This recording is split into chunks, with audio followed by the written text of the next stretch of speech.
नमस्कार, स्वागत है आप सभी का एनएफ न्यूज पर। मैं हूं आपके साथ रोहित। पहलगाम में आतंकी हमले के बाद अब लगातार ये माहौल बना हुआ है कि कभी भी भारत और पाकिस्तान के बीच जंग हो सकती है। लेकिन इन सब से इतर पाकिस्तान में एक अलग जंग चल रही है, आपस में ही जंग चल रही है। जी हाँ, पाकिस्तान में अलग अलग हिस्से टूटने की कगार पर हैं और पाकिस्तान के अंदर अलग देश बनाने की मांग हो रही है। वरिष्ठ पत्रकार पंकज प्रसून हैं, उनसे चर्चा करेंगे किस तरीके से गिलगिट बाल्टिस्तान से लेकर सिंधु तक बगावत की आग धधक रही है, जिससे कि आर्मी, पाकिस्तान के हुक्मरान सब परेशान हैं। पंकज जी, बहुत बहुत स्वागत है। ये पाकिस्तान में सिंधु देश बनाने की मांग जो उठी है, ये कहाँ से बातें आई हैं? ये सिंधु देश बनाने की मांग बहुत पुरानी है जी। एक वहां मुत्ताहिदा कौमी मूवमेंट नाम का एक दल हुआ करता था और अल्ताफ हुसैन उसके नेता हुआ करते थे। तो भारत से जितने भी लोग गए हैं वहां पे सिंध प्रांत में खास करके, जिनको मुहाजिर कहा जाता था, और मुहाजिरों की पार्टी थी मुत्ताहिदा कौमी मूवमेंट। जब पंजाबी लोगों ने उनका दमन शुरू कर दिया, सिंधी लोगों का, जो सिंध प्रांत है उसमें हिंदू भी बड़ी संख्या में है, मुसलमान तो हैं ही, मुहाजिर बड़ी संख्या में है, यानी मुहाजिर यानी भारत से जाकर वहां रहने वाले मुसलमान, वो बड़ी संख्या है। पारसी अच्छी खासी संख्या में, गुजराती अच्छी खासी संख्या में। कराची जो था ना, वो मुंबई का सिस्टर सिटी था। मतलब मुंबई में जिस तरह से व्यापार वगैरह है, कराची में भी किसी जमाने में वैसा ही हुआ करता था।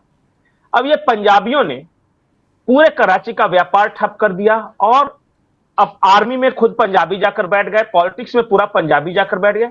अब सिंधी लोग क्या हुए कि धीरे धीरे उनको किनारे करने लगे। तो सिंधी लोगों की आवाज के लिए एक मुत्ताहिदा कौमी मूवमेंट नाम की पार्टी बनी थी। अल्ताफ हुसैन उसके हेड थे, वो ब्रिटेन में जाकर रह रहे हैं, भाग गए वो। और आर्मी ने एक ऑपरेशन चलाकर उनकी पार्टी के पूरे कार्यकर्ताओं को मार दिया था। कराची की सड़कों पर गोलीबारी हुई थी। ये पुरानी बात है, उस वक्त से सिंधु देश की मांग थी। अभी जो नया जो उफान आया है, या यूं देख रहे हैं कि जो तस्वीरें आप दिखा रहे हैं, तोड़फोड़ हो रही है, वहां हजारों लोग शामिल हैं, वो इसलिए हुआ है कि सिंधु नदी पर एक कैनाल बना रहा है पाकिस्तान या पाकिस्तान की फौज। अब ये समझिए कि पाकिस्तान का जो प्रधानमंत्री है वो भी पंजाब का रहने वाला है, उसका जो आर्मी चीफ है वो भी पंजाब का रहने वाला है। तो वो जो कैनाल है, ऑपरेशन ग्रीन पाकिस्तान। जी पंकज जी, और पिछले लंबे वक्त से ये मांग जो चली आ रही थी, अब वो आग बहुत ज़्यादा बढ़ चुकी है। आप शहबाज शरीफ का जिक्र कर रहे थे। नहीं, इतनी बढ़ गई है।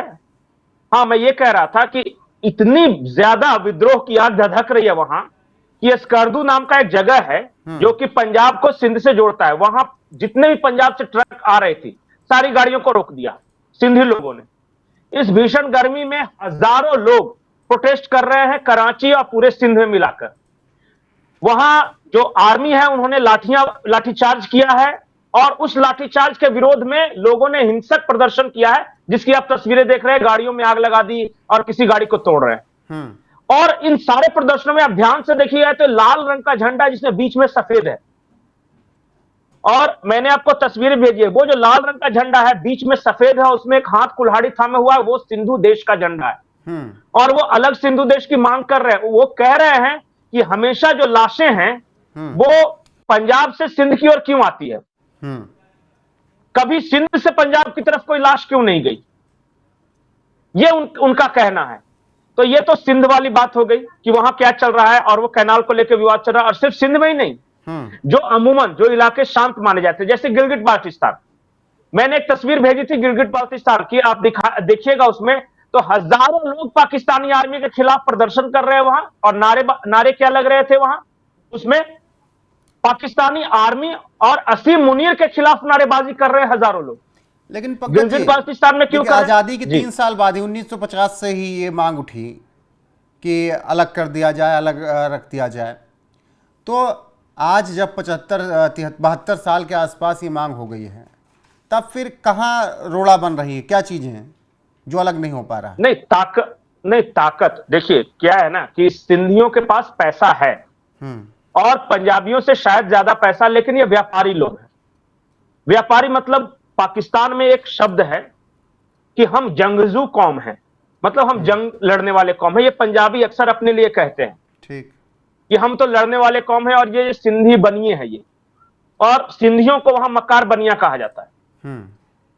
और ये भेदभाव हमेशा से है, चाहे एडमिनिस्ट्रेशन देखिए, या फिर आर्मी देखिए, या पॉलिटिशियन देखिए, यहाँ के कोर्ट में जो जजेस बनते हैं वो देखिए, वो सब आपको पंजाबी भरे हुए मिलेंगे। ये सिंध के लोगों की बहुत पुरानी पीड़ा है। और सिंध में एक और है, जो एक तो कराची जैसा शहर हो गया, लेकिन जो आप ग्रामीण इलाकों में जाइएगा तो वहां खेती पूरी तरह निर्भर है सिंधु नदी के पानी पर। अब सिंधु नदी का पानी वैसे ही कम हो गया है। सिंध के लोग ये कह रहे हैं कि पहले जितना आता था उसका 40% वाटर सिर्फ आ रहा है, और बहुत बड़ा वाटर प्रॉब्लम है। ग्राउंड वाटर टेबल 600 फीट अंदर चला गया है, उससे भी ज्यादा सिंध का, ग्रामीण इलाकों का। और कराची में इतना प्रॉब्लम है पानी का कि वाटर टैंकर्स भी पूरा नहीं कर पा रहे हैं। अब ऐसे में अगर और बाकी पानी को सिंध कैनाल बना के आप पंजाब में लेके चले जाएंगे तो हम तो प्यासे मर जाएंगे। और गर्मियों का दिन आ रहा है, और ऊपर से भारत कह रहा है कि अब हम कम पानी छोड़ेंगे सिंधु नदी का, या बिल्कुल ब्लॉक कर देंगे, तो अकाल से मर जाएंगे। और इसीलिए सिंध के लोग प्रोटेस्ट कर रहे हैं कि चाहे कुछ भी हो जाए, no more canal on Sindh. ये हैशटैग ट्रेंड कर रहा है वहां पे, no more canal on Sindh river. लेकिन इस बात को लेकर जी पंकज जी, जब इस अलगाव की बात आई कि सिंध अलग हो, तब ये कहा गया उस वक्त, जब मैंने कई जगह पर ये चीज़ें पढ़ी, कि उर्दू जब भाषा को ये कह दिया गया कि उर्दू भाषा ही सबसे इम्पोर्टेंट है, तो इससे सिंधियों को बहुत परेशानी हुई। वो भी एक वजह रही जो कि इन्होंने अलग होने की बात कही। नहीं, देखिए, पंजाब में लैंग्वेज को लेकर बहुत पुरानी लड़ाई है। उर्दू जो उनकी जो ऑफिशियल लैंग्वेज है ना, वो पंजाब में कोई नहीं बोलता। पंजाब मतलब वो पाकिस्तान में कोई नहीं बोलता, माफ कीजिए। पाकिस्तान इकलौता ऐसा मुल्क है जहां की राष्ट्रभाषा वहां का कोई इंसान नहीं बोलता। जैसे पंजाब में पंजाबी बोलते हैं, सिंध में सिंधी बोलते हैं, बलोच लोगों का अपना लैंग्वेज है, बलोच जो बोलते हैं, पश्तून लोगों का अपना लैंग्वेज है, पख्तून वगैरह वो सब अपना जो बोलते हैं। जो गिलगिट बाल्टिस्तान में वो ट्राइबल लैंग्वेज उनका है। पीओके के लोग कश्मीरी बोलते हैं, दर्रो बोलते हैं, ये सब लैंग्वेज बोलते हैं। उर्दू कौन बोलता है? तो उर्दू को थोपने के खिलाफ बहुत लंबे अरसे से वहां एक इनबिल्ट इंडिजिनस आंदोलन होता रहा है। सिंध के लोगों ने कहा कि हमारी मातृभाषा सिंधी है। और चाहे वो मुस्लिम सिंधी हो, या हिंदू सिंधी हो, या पारसी सिंधी हो, या गुजराती सिंधी हो, जो भी है वो सिंधी भाषा में बात करते थे। ये उर्दू कहां से आई? पंजाबी लोग कहते हैं कि हम तो भाई पंजाबी बोलते हैं हमारे गांव घरों में। ये उर्दू कहां की भाषा है? उर्दू तो उत्तर प्रदेश की भाषा थी। उत्तर प्रदेश वगैरह बिहार के इलाकों में ये निकला था। ये पाकिस्तान की कैसे भाषा हो गई? इसके खिलाफ वहां के अफगानी हो गए, कश्मीरी हो गए, हर कोई। तो वहां भाषा ऐसी चीज है कि जिसको कोई स्वीकार नहीं करता। सिर्फ एलिट जो क्लब है ना वहां पे, जो बड़े बड़े फौजी अफसरान हैं या पॉलिटिशियन, उनके अलावा आम बोलचाल की भाषा वो आपको पंजाबी में बात करेंगे या सिंधी में बात करेंगे। बोले काहे का उर्दू, किसका उर्दू, कहां सा उर्दू? हम बिहार उत्तर प्रदेश की भाषा को यहां का राष्ट्रभाषा बनाकर बैठे हुए हैं। पाकिस्तान में 3-4 बड़ी क्राइसिस है, आप समझिए। पहली लैंग्वेज क्राइसिस, उनका लैंग्वेज है वो भारत से उधार लिया हुआ है, उत्तर प्रदेश और बिहार से।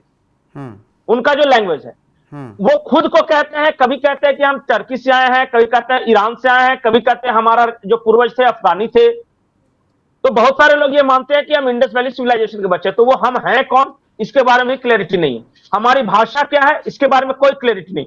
पाकिस्तान का कल्चर क्या है, इसके बारे में कोई क्लैरिटी नहीं। अच्छा बताइए, एक जो अफगानी लोगों का जो कल्चर है वो खैबर पख्तूनख्वा से मिलता है। सब पश्तून पश्तून, शादी ब्याह, रहना सहना, वो अलग कल्चर। बलूच लोगों का अलग कल्चर, पंजाबियों का अलग, सिंधियों का अलग। तो कल्चरली भी एक नहीं है।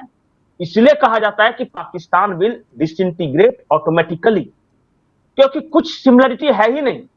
सिर्फ वहां की मिलिट्री ये है जो बंदूक के जोर पे सब लोगों को एक साथ रखे हुए हैं, और कोई कारण नहीं। बिल्कुल पंकज जी, मतलब ये लड़ाई जी भाषा को लेकर, ये लड़ाई लेकर, पानी को लेकर, मतलब हर तरीके से सिंध अलग होना चाहता है, हर तरीके से। और एक और लड़ाई है वहां, एक और लड़ाई है। पाकिस्तान का जब नाम पड़ा ना, तो इस सबसे पहले आपत्ति जताई अफगानों ने। इन्होंने कहा जो पाकिस्तान का पूरा नाम है वो पी से पख्तून कहते थे, आई से इंडस कहते थे, एस से सिंध हो गया। तो इस तरह का, तो उनको बड़ा आपत्ति था। बोले हम पख्तून हैं, हमारा 5000 साल पहले इतिहास है पुराना। हम हमेशा से इस इलाके में रहते हैं, हम न टर्की से आए, न अफगानिस्तान से आए, न हम ईरान से आए, हम तो यहीं के लोग हैं।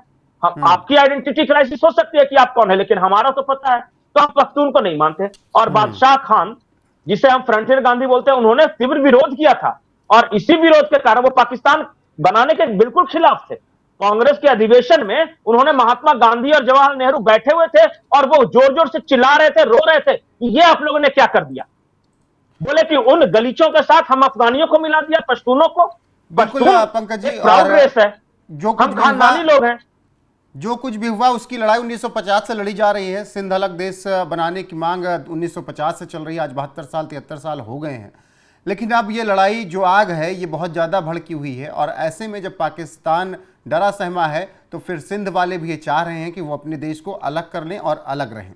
देखना होगा कि ये लड़ाई में कितने कामयाब होते हैं, जो लड़ाई 1950 से लड़ी जा रही है सिंधु देश बनाने को लेकर। बने रहिए हमारे साथ। पंकज जी, आपका जुड़ने के लिए और इतने विस्तार से चीज़ों को बताने के लिए बहुत बहुत शुक्रिया। बाकी आप लोगों की राय क्या है कमेंट में जरूर बताइएगा। वीडियो को शेयर कीजिएगा, लाइक कीजिएगा, चैनल को सब्सक्राइब करना ना भूलिएगा। बने रहेगा हमारे साथ। नमस्कार।